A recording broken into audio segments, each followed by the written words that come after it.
Hello, I'm Dr. Debbie Bird, Dean of East Tennessee State University, Bill Gatton College of Pharmacy. I want to tell you a story, one of determination, endurance, and of hope against all odds. In 2004, our region faced a pharmacist shortage, but the state of Tennessee didn't have the funds to create a pharmacy school in East Tennessee. Our community stepped up to fill the need with support from big donors like Bill Gatton to small donations at grocery store checkouts. Our story is the foundation of our tight-knit, family-oriented culture and our mission-driven focus on serving the underserved in our region. Now I want you to hear our story from the people who were here at the very beginning. When I was Vice President of Health Affairs back in the late 80s, people were asking, could we start a college of pharmacy? Well, the problem was the state didn't have additional dollars to get it started. So we realized that we were going to have a privatized model, which was the first in the country in a public institution. And Dr. Franks and his team, the steering committee, worked tirelessly, months and for a few years, to get things ready to go. Around 2003 or 4, I guess, Dr. Franks, who was dean of the medical school, got interested in, we sat down and talked and found a way from a budget standpoint to afford to put together what is a public-private partnership, I guess, because the tuition money is paid by the individuals today. And it worked, and we were off and running. The governor himself came for a visit probably around the 1st of March. And he sat down one-on-one with me for over 2 hours, and he went through every line and verse, if you will, of the pro forma. And he's extremely astute, good businessman, so he was absorbing it, and at the end, he says, Paul, do you really think this will work? I says, Governor, it's guaranteed. What impressed me the most about the whole initiative was the community response. We would not have a college of pharmacy were it not for the community.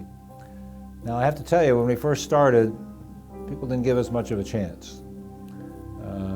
But if you add together the optimism, the sacrifice, it was the community support that made this a reality. Well, it was exciting. You saw an array of men and women, citizens in and around this region who said, you know what, we're going to have that College of Pharmacy at East Tennessee State University. Mrs. Culp wrote a check for $1,000. A letter came from a citizen in North Carolina with a very small amount of money. And then, of course, the business community stepped up. And in 45, 50 days, we had several millions of dollars. We achieved the goal that Governor Bredesen had set. So that Dr. Stanton and Dr. Franks and now Dean Calhoun and Guy Wilson could all stand up and say, we supported the College of Pharmacy and it's going to make a huge difference in our region in Appalachia for sure. The reason I did is because, first of all, the closest College of Pharmacy in the state of Tennessee was in Memphis. And it's 50 miles closer to Canada than it is to Memphis from Johnson City or Bristol. And that was one of the reasons, the fact that we didn't have any access to close College of Pharmacies back at that time.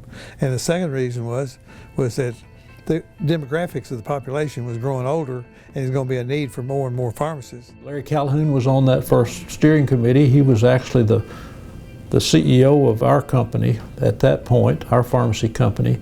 And before it was all over with, he got interested and wanted to be the dean. And lo and behold, we lost a good employee, but I think it was worthwhile and it was worth the sacrifice. When I arrived, I had a briefcase that I carried with me. I had a yellow pad and a pen.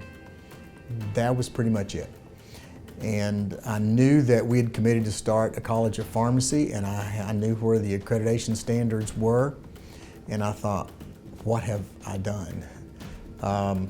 I think one of the things that I was told when I walked in by Dr. Franks that first day, besides go find an office, was, good luck, Larry, I hope you can do this. And it felt like a pretty big weight at the time. Was on my shoulders, but when I started talking to the people at East Tennessee State, and in particular in the College of Medicine, and seeing the support from ETSU and ETSU leadership and the community, I knew all I had to do was get the right people in the right place at the right time, and this is going to happen. For me, it was a very intimidating thought, I think, to be hired in a college with no faculty on board, and we would be responsible for hiring the next 25 faculty members over a short period of time.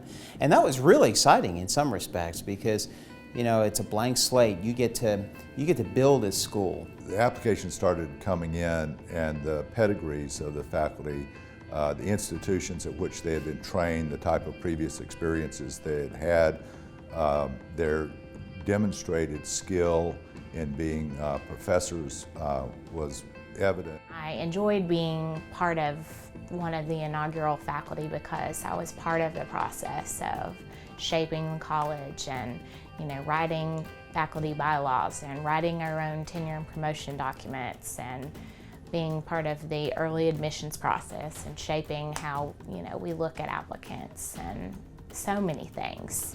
That first interview day, when we first started talking to students, was big.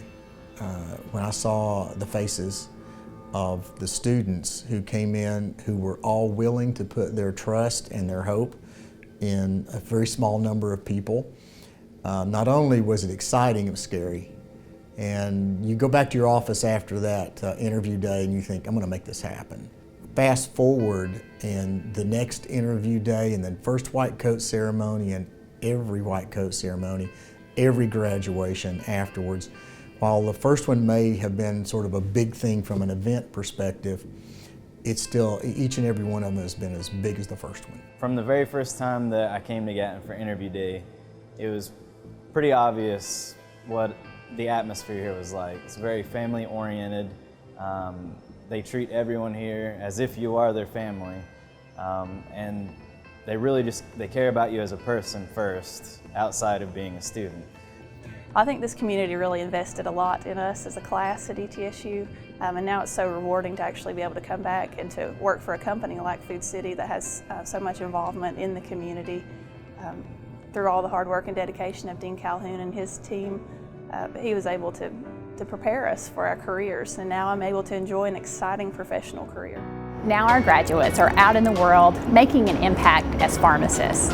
Over half our graduates live and work right here in Tennessee, where Gatton makes an annual economic impact of over $36 million.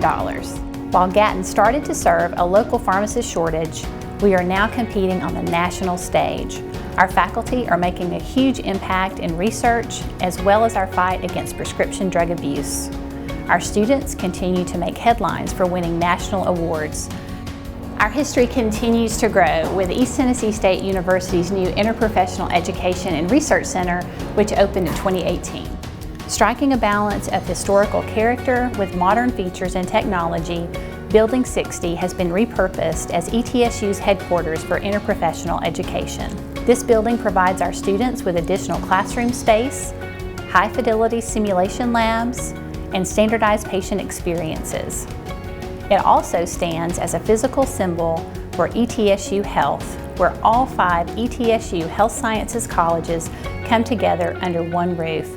In fact, Gatton's interprofessional curriculum is so important that our students are learning team-based care side by side with medical students their very first semester. And there you have it, an incredible journey for an institution that began out of the need and support of our local community and has since grown to compete on the national stage. I can't wait to see where we go next.